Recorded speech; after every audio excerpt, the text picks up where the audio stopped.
مسیح خداوند کا نجات کا جو پیغام تھا، کیا وہ صرف انسانوں کے لیے تھا؟ نہیں، مسیح خداوند کا نجات کا جو پیغام اور منصوبہ تھا وہ تمام کائنات کے لیے تھا۔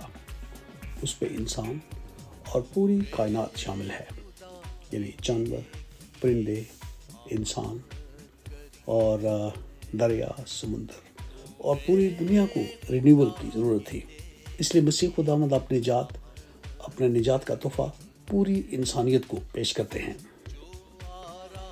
اس لیے جب ہم مسیح خداوند کی چرنی پر غور کرتے ہیں تو وہاں پر مسیح خداوند کے پالنے والے باپ اور ان کی والدہ اور ان کے علاوہ وہاں پر بہت سی قدرتی چیزیں موجود ہیں، یعنی جانور، اور وہاں پر ایک لیم یا شیپ یا جسے مسیح خداوند برہ کہتے ہیں، ایک برہ موجود تھا۔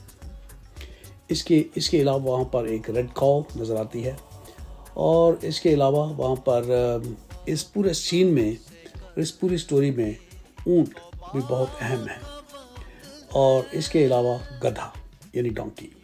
تو ہم ان تمام جانوروں پر سٹیپ بائی سٹیپ بات کریں گے۔ مسیح خداوند کی زندگی میں ان کی پیدائشی سے گدھا ان کی زندگی میں بڑی اہمیت کا حامل رہا ہے۔ مسیح خداوند جب پیدا ہوئے تو چرنی کے نزدیک گدھا دکھایا جاتا ہے۔ اس کے علاوہ مسیح خداوند جب یروشلم میں داخل ہوئے تو وہ گدھے پر بیٹھ کر داخل ہوئے تھے۔ گدھا یہودی کلچر میں حلیمی یا پاور لیسنس کی علامت تھا۔ امیر لوگ یا طاقتور لوگ گدھوں پر سفر نہیں کرتے تھے، لیکن جو غریب لوگ تھے، جو طاقتور نہیں تھے، وہ گدھوں پر سفر کیا کرتے تھے۔ اور مسیح خداوند نے گدھے پر سفر کر کے ہم سب کو بتایا کہ وہ ایک حلیم بادشاہ ہیں۔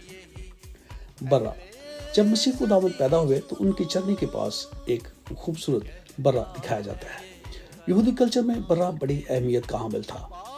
جب یہودیوں نے مصریوں سے آزادی حاصل کی تو ان کے گھروں پر ذبح کیے ہوئے برے کا خون لگایا گیا، اور جنہوں نے اس ذبح کیے ہوئے برے کا خون اپنے گھروں پر لگایا وہ گھر آفت سے محفوظ رہے۔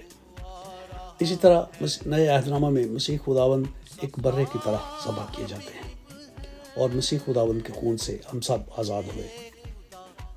مسیح خداوند کی پیدائش کے وقت ان کی چرنی کے پاس ایک گائے بھی موجود ہوتی ہے، اور گائے یہودی کلچر میں بڑی اہمیت کی حامل تھی۔ گائے کو ہیکل میں پیش کر کے اس کی قربانی دی جاتی تھی، اور اسے جلا کر اس کی راکھ تیار کی جاتی تھی، اور یہ راکھ ان انسانوں کے لیے استعمال کرتی تھی جو مردوں سے مل کر آتے تھے، اور اس راکھ سے جب انہیں برکت دی جاتی تو وہ اس انکلینینس سے یا اس گندگی سے پاک ہو جایا کرتے تھے۔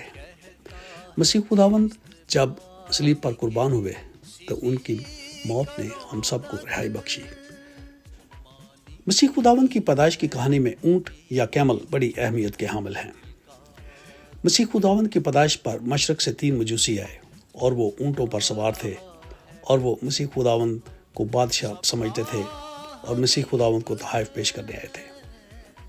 مسیح خداوند وہ حکمت ہیں جس کی تلاش میں پوری دنیا ہے، اور مسیح خداوند آج بھی وہ حکمت ہیں جس کی تلاش میں پوری دنیا ہے، اور بعض لوگ اس حکمت کا اب بھی انتظار کر رہے ہیں۔